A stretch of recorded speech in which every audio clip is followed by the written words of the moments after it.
announcement as Ansible in a dev act and production environment, but that's the talk. I just call it like this. It's about some stuff that we created for a customer of us, and we, Stefan Joosten, he's over there, there's a colleague of mine, and we created some stuff that the customer in a very, very easy way, super kids, can use Ansible in a different environment. First of all, who am I? Well, my name is Kersten, and I work at a small company in the Netherlands called AT Computing, and we do Unix stuff. That's about it. We do all kinds of Unix stuff. We teach Unix, we teach Ansible, but we do consultancy as well. I'm one of those Unix geeks. I've hardly done any Windows lately for the last 15 years, 20 years. And I like configuration management a lot. And one of the things that I like a lot is the simplicity of Ansible, and that's why we use it a lot. And I'm an Ansible contributor since 2012, something like that. One of the early guys that were in there. Doc over there was a little earlier than I was. And JP, Paul at the end there was even earlier. Well, when we were talking to our customer, we were using another configuration management tool, which in the time that they had it, actually turned into quite a mess. It wasn't maintainable anymore. Come in. Sit down. It wasn't maintainable anymore, and there was only one guy in the complete company who almost understood how it worked. So they wanted to have, well, an update or a complete rewrite. So we offered them a complete rewrite, and then using Ansible, because it was way simpler than what they had. And so we made sure that we could supply that. And a couple of the things that they wanted was that all their machines were virtual machines on VMware. But they already told us we don't want anything fancy stuff with the Foreman or Catello or Koppler or whatever you can imagine. We want simple Pixie provisioning. We just click 3 times and then we have a machine, and then everything should work. The problem they don't have is that they provision a lot of systems. Once they've got everything up and running, that's it. They probably make an extra virtual machine once every 3, 4, 5 months. So very infrequently, so that this was more than enough. And the minimum requirement was that they had development, testing, acceptance, and a production environment. But normally in Ansible, that's not in part of the Ansible framework, the Ansible world. So that's what we fixed for them, so that they have one environment with everything in it. So we supplied Ansible to them, and we made sure that everything worked. But we had to do that in a single setup, because it had to be very, very simple for them, because they are not really system engineers. They work in a company that does all kinds of governmental stuff, and that's about it. They've got 3 guys that do a little bit of system engineering, so it had to be very, very simple. So no tower, no AWX, no AP calls to difficult things, but very KISS. And I mean very, very KISS. And they wanted decent documentation. Of course, every customer wants decent documentation, that's what we supply. But they also wanted some way or another to monitor the Ansible runs. So they wanted to make sure that all the machines that are under management of Ansible, that they could see if it was running or not, if Ansible performed correctly or not. So what we created, this is a long list, but this is in fact what we made. It's not in order. Sorry? It's also not in order. No, it's not in order, it's just a list of things that we did. We made sure that every role is in a GitLab repository, so every single role has its own GitLab repository, so that you can have very small changes that don't affect the rest of the setup. And every role has a couple of branches. A dev branch, a test branch, an app branch, and a prod branch. So the branches tell you which environment they are in. And there is one repository, and we call that setup, whatever you call it, that doesn't really matter. But that's the one role to contain them all. And it's not even a role, so the name is completely wrong. But that's a repository that contains everything to make things run. So there are the scripts that are needed to make sure that everything is installed in the correct place and that Ansible can run. There are the files, the roles files, roles.yaml files that make sure that we can download all the roles that are needed. And there are the scripts that make sure that we have our multiple environments set up. In this role there are also all the variables, well, the group variables, the inventory file, the host var files, roles YAML, Galaxy files. So all the roles that we download from the Ansible Galaxy are in there. And we created a couple of simple playbooks, which in fact are almost exactly the same for every single environment, but we just by selecting host groups, we just select which hosts get run. So if it's all the hosts in dev or all the hosts in prod, but also all the wiki hosts, all the Apache hosts, or whatever group you can imagine. And for that we needed, in fact, only two scripts. One refresh script that builds the complete environment that we want to have on the Ansible master, and an Ansible Run script, the script that runs for a certain for a certain environment that you have created. And you can all make sure that that runs with a parameter that you supply to the script. All the functionality that we build is in separate roles. We used some roles of the Ansible Galaxy, but most of the stuff they have in there is so customer specific that there aren't any roles available. So we build the roles ourselves. It took us 6 months, 5 months? More or less. Yeah, more or less. 3 or 4. With a complete setup. And we also created a server that has all the repositories in there. The repositories that we even split into a development repository for all the machines that are in development, and that we can propagate the RPMs through the other machines. One of the demands, it's not in here, but that where all the machines should be CentOS 7, so that's what we provided for that. And the documentation, we created documentation in Markdown format, and there is a tool called mkdocs that can read Markdown files and make nice web pages out of it. And there is a Flask server in there, I believe, so you can also have a web browser and look at the documentation. That's what we used. But one of the things that you run into is that you should have a decent inventory design. So you have to make sure that every host is in the groups that it should be in. For instance, the dev group or the test group or the prod group. But you also have to make sure that you are able, at least that's what we thought, that you are able to run all the machines in test or all the wiki machines. So that you can run all the dev or test machines for a certain task. So that you have to make sure that the customer doesn't have to do too much fancy stuff to get things running. But then you run into a little problem, because if you just define the groups, the parser of Ansible reads all the groups from top to bottom, as your ls command would do. And then you define stuff before you use other stuff, and then the parser breaks. So we defined a child definition file, and we called it ZZ under groups. And the only reason it's called ZZ under groups is that because if we call it that, it is the last file part. And then we can define all child groups, because we have to have the group before we can add it as a child. And we created a group directory per logical unit, in fact. And it looks like this. We have the directory Ansible. In our case, it's etc/Ansible, but it doesn't really matter where you put it. In this case, it's etc Ansible, and below that there is a directory called the inventory, quite common practice. And in the Ansible directory, there are 4 other directories. There can be more, but we have 4 in this case: dev, test, hack, and prod.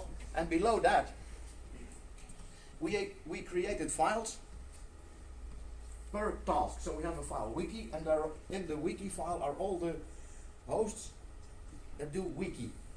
So wiki 1, wiki 2, wiki 3, and things like that. The same goes for web, and that same goes for the stuff in here. Because, well, if naming convention is consistent overall, then it's way easier for the customer, of course. And on the top level, we created the ZZ groups that contains all the child groups from all the different environments. So in there, and I hope it's the next sheet. Let's have a look. Yeah. In there, on the top level, we created a structure like this. You have the wiki, and part of the wiki is dev wiki, test wiki, arc wiki, prod wiki. Same goes for web, and in the production environment itself, so prod, dev, arc, whatever, we have the group dev wiki with all the machines containing the wiki. We have the web machines, all the machines that do the web stuff, and we created a dev group, and the dev group contains all these childs. So we have dev. We can run for web only, we can run for wiki only, we can run for all the dev systems, we can for all the web systems in all environments. So the choices are, well, as much as you like, in fact.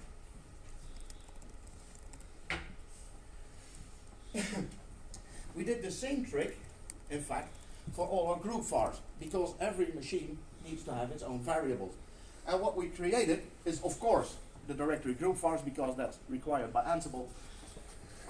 And below that there is the default group all. All machines are by default member of the all group. And in there are all the defaults for all systems. The logical way to do that. So global, what's your NTP server, what's your DNS server, what's the repository server, what's the repository URL, all kinds of that stuff. Time servers, NRPE for the Nagios remote executor, which packages are needed on all systems. And this way, we have quite an easy overview of all the things that need to be done for all these systems. If you have something special for a certain environment, for instance for the test environment, you can overrule variables because the wiki could point to another database. So not a production database, but to a testing database. Or the web server could be on another machine, other proxy server or whatever. So you can overrule variables in the group here. Or if you have some special things, especially for the wiki, you have the vhosts. So this wiki server gets a certain amount of vhosts, wiki 1, wiki 2, whatever you can imagine, and a lot of logical volumes that you can overrule from the default. But most of the defaults don't have special logical volumes, but only the defaults.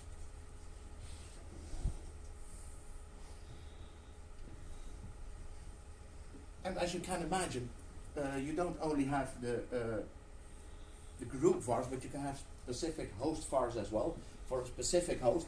But we tried, well, almost fanatically to keep that number of specific host vars to an absolute minimum, because this is for a very, very specific host, very specific configuration. Yeah, well, it's hard to find. Normally, when you want to find a variable, you automatically look in the all group, and then you find, well, if you don't find it there, you go to the wiki, and just to make sure that these aren't forgotten, you just make sure they're as little as possible. And as you see, the name of these are exactly the same as in all the other files, just to make sure that all the names are consistent, so that the customer doesn't need to search for things that he doesn't understand, and name it once, and then keep that name going. We also created a roles file, and this is all in a module called setup. So it's in fact it's the one role that rules them all, but it isn't a role. And what we made here, of course, is the URL where you can find the role on the GitLab server. And the SCM, of course, it's Git, because GitLab is a Git server. And then there is a version tag in there. And normally you can tell to the Ansible Galaxy command, download version dev or branch dev or whatever. But we just need to have the tag version, whatever behind there, that doesn't really matter, because we have a script that replaces the version tag with the environment that we want to have. So dev, add, test, prod. I see you raised eyebrows. But what we also do is that when we replace the tag, we automatically tell the Ansible Galaxy command, store this role in /etc/Ansible/roles/dev, and then below that. And with the Ansible command, we can tell Ansible where the roles are through the roles path environment variable. So that way we can differentiate between a dev, an act, a test, or whatever environment you would like to have. So, of course, this one works exactly the same because this file is read by a refresh script that we created, and that makes sure that all the roles are in the correct place and all stuff is in the correct place. It automatically also updates the documentation and makes sure that the website is, the documentation website is up and running again.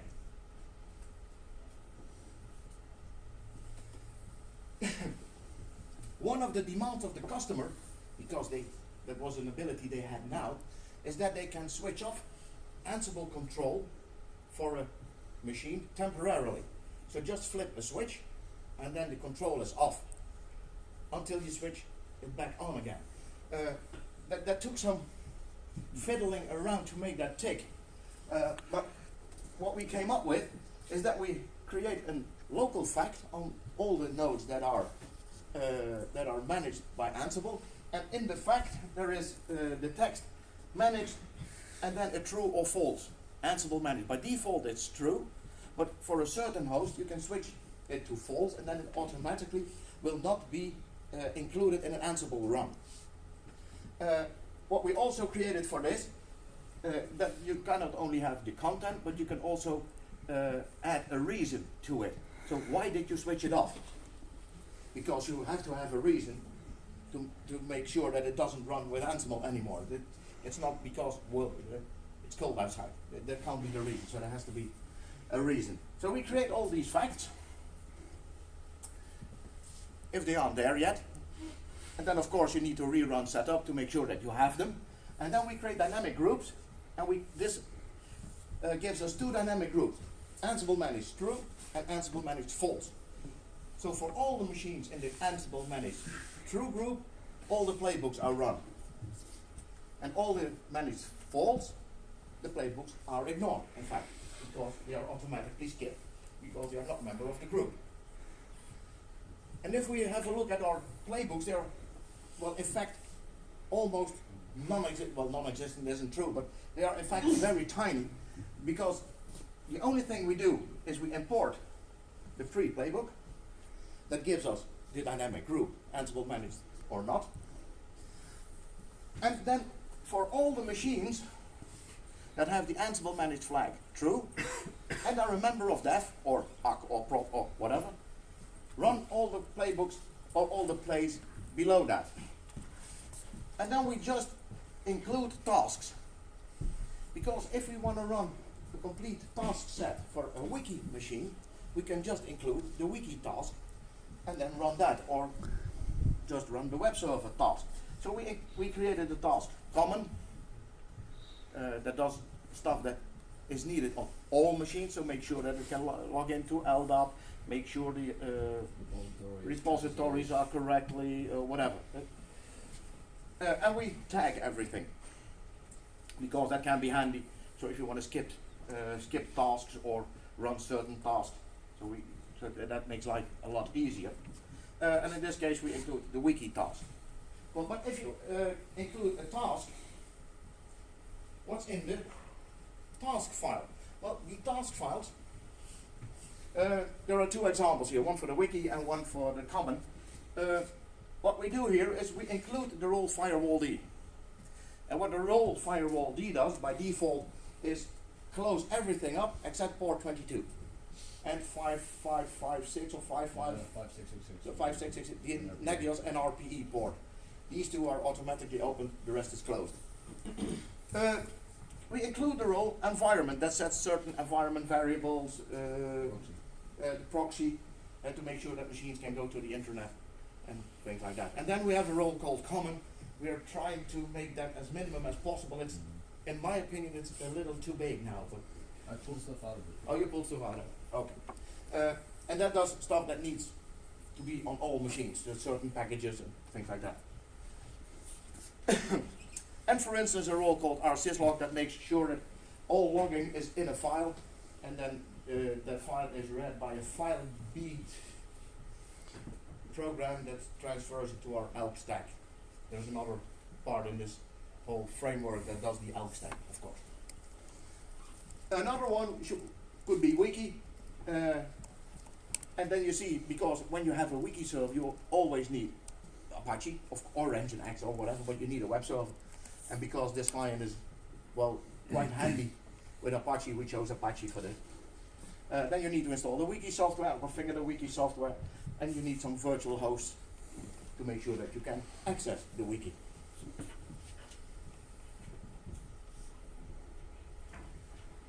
But what does it look like when you have a look at the Ansible control node? Well, in the Ansible control node,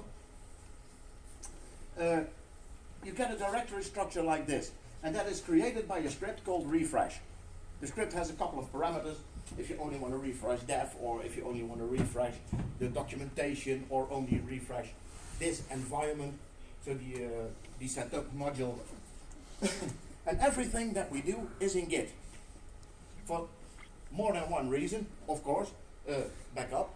And you always have history of what you have done, so you can see what your colleague has done and which one broke it, he or me. Mostly he fixes it and I break it.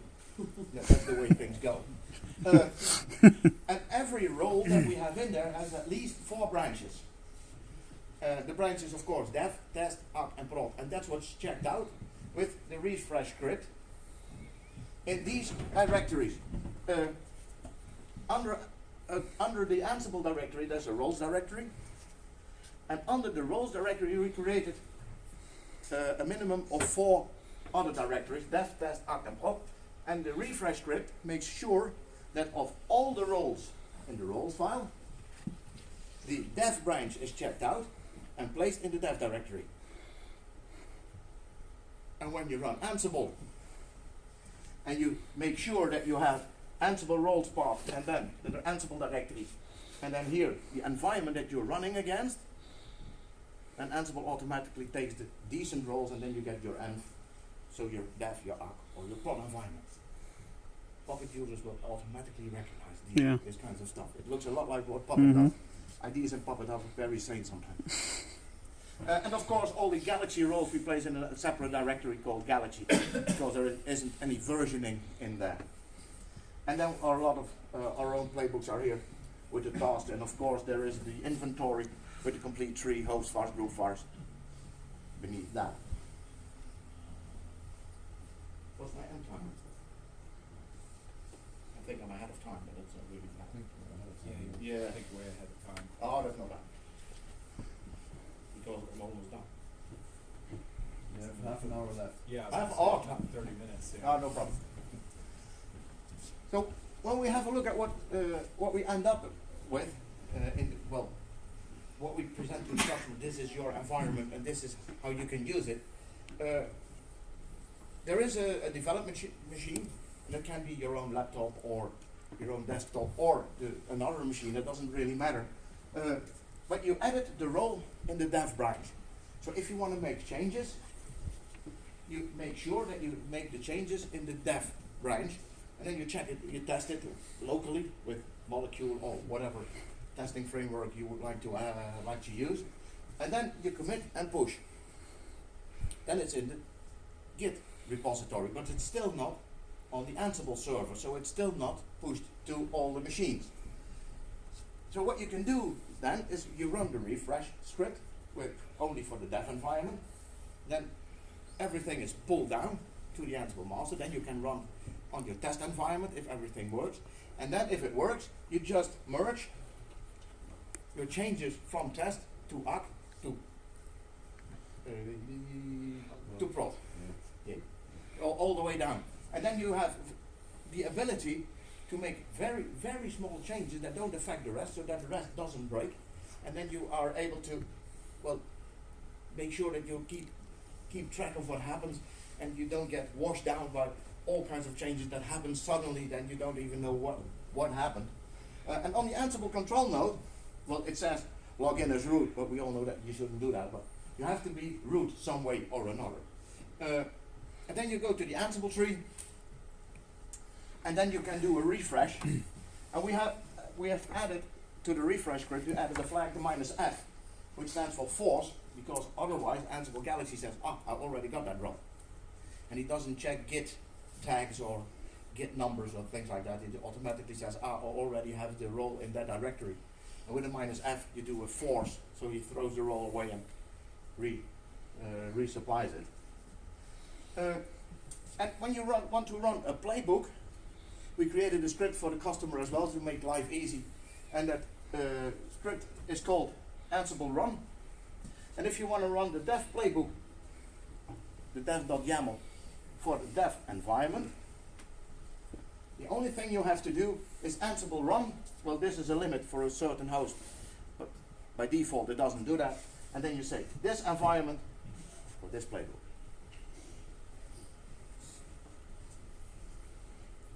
Why did you do the refresh hands-on? Why didn't you schedule it so that any commit on Yeah, we were expecting that question, just to make sure that that there are no weird things happening. Because if we do that automatically and somebody pushes to dev, it automatically ends up on all the dev machines. And our customer explicitly wanted hands-on control. That's the reason. They're very afraid of breakages. Yeah, they are very afraid of breakages because it's a governmental organization that monitors a lot of stuff that happens in, well, we are from the Netherlands, they monitor a lot of stuff that happens in the Netherlands, and if things break, they're in very, very deep shape. Why didn't you work with different branches and pull requests to that branch? Because that's way too, that's way too complicated for You're us. assuming or Git. Yeah, you're assuming knowledge beyond normal system administrator work. This is absolutely the most difficult that you can get to that. It shouldn't be any more difficult. I had the same question. Why didn't you put it in a pipeline? So Yeah, that would be way easier. But for them, because they want to have hands-on control, I know, well, at a certain point they know exactly what they have changed. And after that they say, well, okay, then I have control, then I make it dev, and then I run it, and then I'm for sure that it's all right. That's something they demanded of us, because before this they had, Puppet, I can name Puppet 2.7, and they had the feeling that they weren't in control anymore. It was slipping out of their hands, and they immediately told us, we want to know what's happening, and this is the only way that we can do that.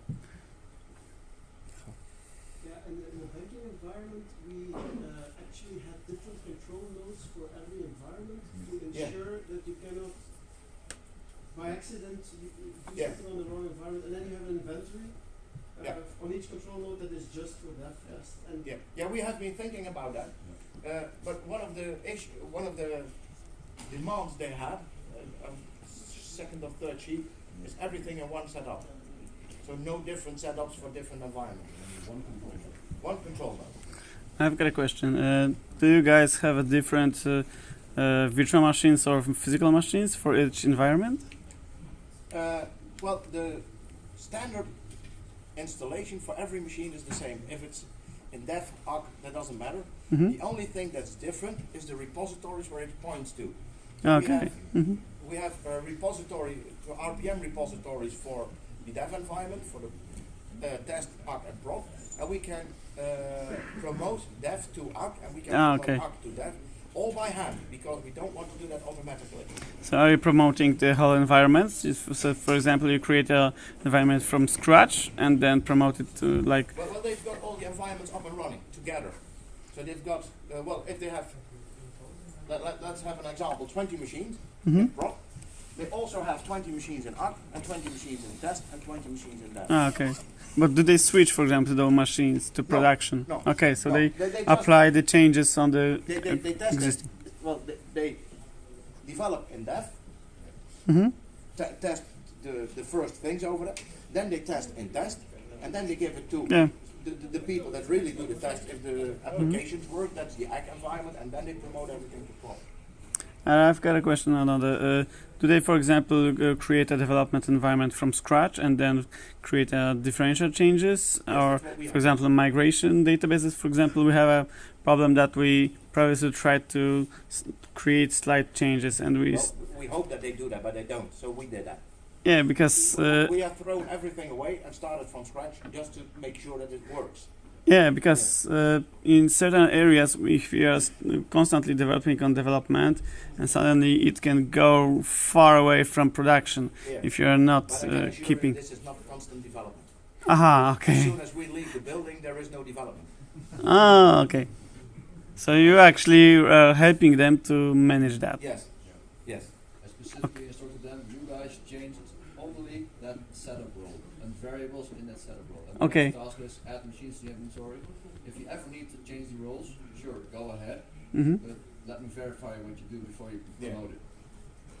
Because they've got, Yeah. well, one of the guys has been on an Ansible training Mm-hmm. in our company, but that's the only one. And then he did more than half a year nothing with Ansible. But that's all the Ansible knowledge they have in-house. So Okay. it's rather limited. So we are quite sure that when we leave, Yeah. there will be no more development. So the only thing that happens is that they upgrade RPMs, because the development RPMs, they are pulled down from the internet every night automatically. And then you can, if you run an upgrade, so a YAM update on the development machines, then that Yeah. set is updated, or they can update their own software on those machines, and then they are able to promote their own software to the other machines, Mm-hmm. and they are able to promote the repository. Yeah. Okay. What happens if they typo into Ansible Run action tab, for example? Well, in fact, nothing. Okay. Because, well, it doesn't break, let's put it that way. Okay. Yeah. Because then you get the ACK branch, and the only thing that happens is that these machines get the development branch, but all the software is the same, all the playbooks are the same, so that probably nothing happens. But we tested that, and we didn't see anything break. Okay. And if you correct it after that, well, oh, it should be ACK, okay, then the only thing that happens is that it could be that a proxy server points to a different proxy. If you would have at your customer people who are more skilled in Ansible, what would you change? Because I can understand that you need to work around certain procedures that the customer is enforcing upon you, but it's clearly not. It can be much. We're free to do whatever we like. I think it would be Tower with automatic, well, with Pixie provisioning, of course. Whether that be Cobbler or another handy tool, that doesn't really matter. But as soon as a machine ends up in a state that it's up and running, without any Ansible control yet, it does. With Tower, you can have an automatic API callback, and then you tell Tower, I want to be installed, and then the machine is automatically provisioned by Ansible. I think we would go that way if we have complete free range to do things. But in this case, that. But you wouldn't add the pipeline or. Yeah, or we like, would, we would create CI/CD pipelines. Yeah. Yes, of course. Yeah. And now what happens when two administrators are logged in onto the control machine and they are doing stuff at the same time without talking to? What they do. Factor. One of them is doing an Ansible run, and the other one runs refresh. Yeah. And it breaks. Yeah, it could break because the Ansible, the refresh Yeah. could throw away a role that you need at that point in your. But that hardly ever happens because the two guys are sitting next to each other in the same, well, even on the same table. It would be easy to implement a lock. Yeah. You could lock Yeah, it, yeah, but we didn't even bother. Yeah, I thought of that. Yeah, with Flock or So, whatever. for example, we have this kind of problem, and we added lock as a Ansible fact. Oh, yeah. So multiple Yeah. developers are, and if Yeah. something breaks, the lock is not removed, so you can see what's going on. Yeah, yeah. A locking implementation in one of those that could be Yeah. very easy. Yeah, Mm-hmm. it wouldn't be hard to do. It might actually be a good idea when I leave them on to their own devices. So Yeah. when it breaks, it just Yeah, stops yeah, there. I think it's a good idea, but we didn't even, well, we never thought of that. So a locking system would be quite handy. Yeah, I don't mind. It can be improved. And my intention is to make it open source. At least the idea that it should be open source. But I have to make sure that the customer complies to that. Yeah. Yeah, it will be within the next 2 or 3 months that I'm sure about that. And if it's on,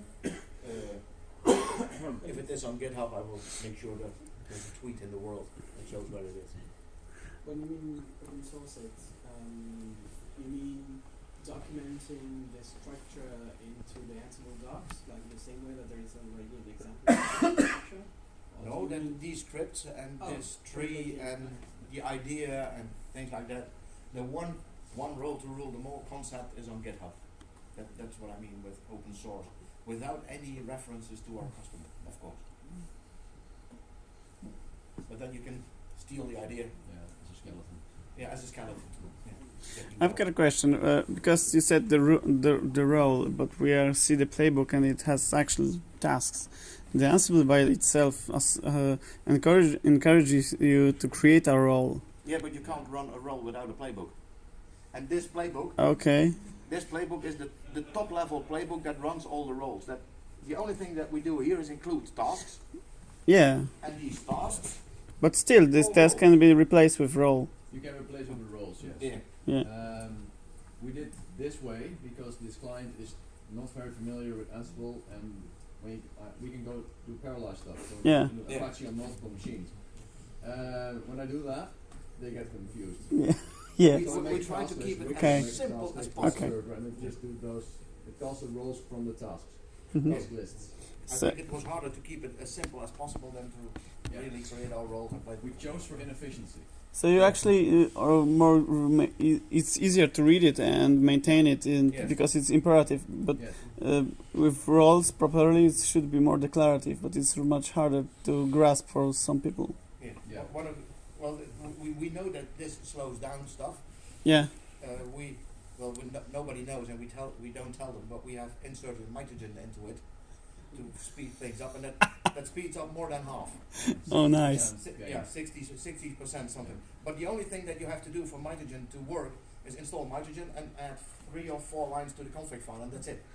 But Okay. during development, we noticed that if you're running nitrogen, then you get Ansible errors of places that it can't be that it's over there because I have an error over there, but the actual error is over here because of caching trouble and things like that. So you have to switch. I was going to ask, how do you manage secrets for that? But they're just in the Ansible vault. Yeah. Because in the group Mhm. files and in the host files, you can, since Ansible 2.3, you can encrypt a string. So what we do is, for instance, for a MySQL connection, you have MySQL user, MySQL database, MySQL port number, and then MySQL password, and that password is encrypted. And there is a single file called Ansible.Ansible vault password in the home directory of root with mode 4000, and the Ansible Run command automatically checks if that file exists, and if it exists, it supplies it to the Ansible command, the playbook command that automatically runs the playbook. Yeah. If you would go to another customer, so Yeah. all hypothetically, Oh, that's not hypothetical, is It's a matter of time. would you still apply this one role to rule them all, or It depends what they want. If they just want to have a working environment, yeah, why not? It's There's easier. nothing wrong with the concept. There are some things that we explicitly did to keep it simple, Yeah. but with the idea, there's nothing wrong with it. because why I'm asking this is because I have a big background with Puppet, but recently, I changed jobs and now I'm using Ansible, Yes. and this is a more or less, it looks to me like the Puppet control repository. Yes. It's Mhm. RTK. yes, Yes. Yes. it's actually in fact, but when I was looking on the internet, there is almost no documentation. That's why we made it. Yeah, so I was wondering, what do people then do? Do they just like write some tasks to just configure one specific thing? How does it all fits together if you really want to? It depends where you are. Some shops, just like Doug just said, have 4 control nodes. One for dev, one for ARC, and then all your ARC stuff is in the control node for ARC. And then, Doug, can you elaborate on how you switch from dev to ARC in your situation with 2 control nodes, of multiple control nodes? Well, they have to log into another control node, obviously. Yeah, but how do you get your playbook or your role from dev to ARC? Just copy it? Well, you have Git there, so you just... Okay, You promote it.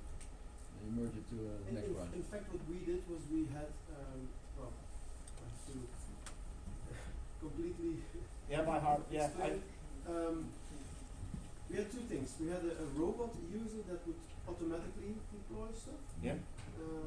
And this was done from cron, and this was secure so that nobody just could add stuff to cron. and we had everybody was using their own user to Yeah. deploy stuff, so that we could actually track who was doing this stuff. Okay. They had to log in with their own user and then become root to do stuff as well. Okay. Yeah. So not everybody had the possibility to do things as root. Yeah. Well. So it was very separate. Everything was separate, and not Yeah. everybody had access to the production control node. Obviously, that was the whole point. Yeah. The whole point was that juniors were not able to do stuff in production, Okay. or even in acceptance or integration. Yeah, yeah. Well, what we did is that we protect the production branch. That you can. There's only one guy in the shop that can merge to production, and he has to do that through the GitLab interface. So when things go to production, he has to do that. Otherwise, doesn't work. Yeah, but the problem obviously is that people that have access to Git have access to all the branches and can still do stuff that they're not allowed to do. And that's Yes. why if you have these different control nodes that only can access the systems in production, Okay. you can avoid people still trying to do stuff that they're Yeah. not allowed to do. But It depends the on how question is, do paranoid you you want are. to do that? Do you trust the people that you're working with and you make rules, or do you want to enforce it? That's I what I say. prefer not to enforce it, and I do not prefer to make it more complex, but if it's a requirement, Yeah. It depends on how paranoid you are. yeah. And in this case, we're not really paranoid because we know the guys, and there are only 3 of them. So. There's also the alternative of using SSH or more, for example, so still not going for completely different environments, but having the public key that is signed by different CAs depending on the environment. So the key would be only used into the environment which the user has access. So Ansible Yeah. is Yeah, you can go a long way, but in this case, the one guy that's setting up the virtual machines is sitting next to the other guy, and it's could you fix me, and could you fix me, and in this case, that's not a requirement. I've got a performance question. What's the time? It's how fast can you run the deployment from scratch for the From dev? scratch, you did the last one about 7-8 minutes. You mean from scratch, so with a VM?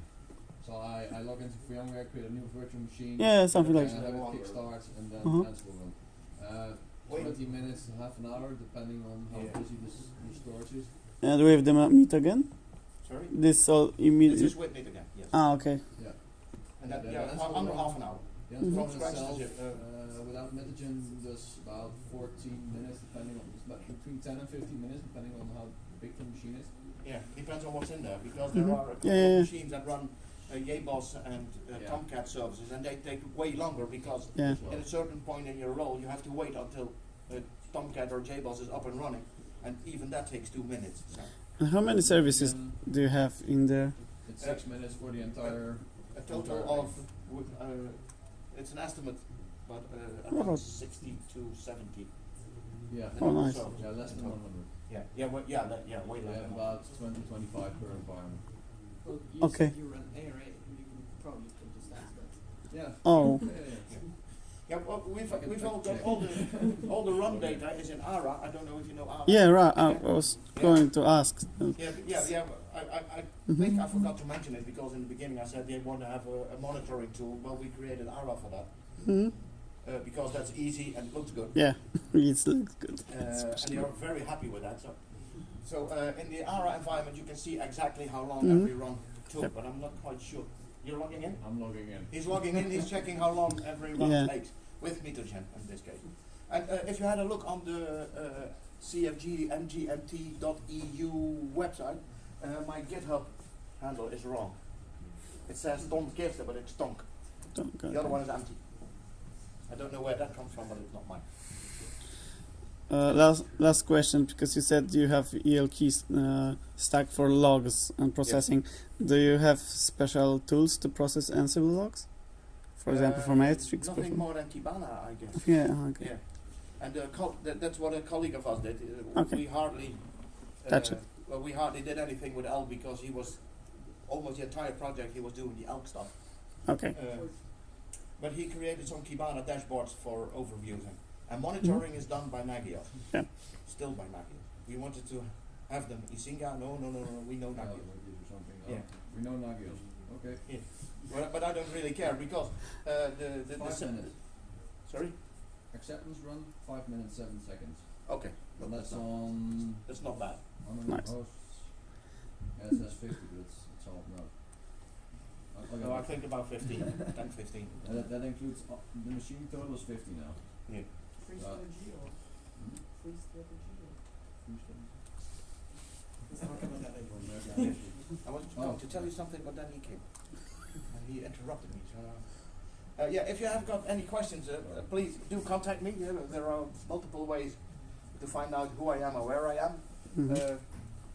Or you can scan these work, and you can end up at my website or our company's website. Internet relay chat on Freenode. Yes, Okay. yes. Freenode still is Yes, alive still, and kicking. I'm in the Ansible room and the Ansible Benelux room, and I guess the former room, I'm not quite sure, but you find me on IRC and you can just give me a hint. I will put these sheets online. They will be on speaker deck. Mm-hmm. And I will do that tomorrow, not tonight.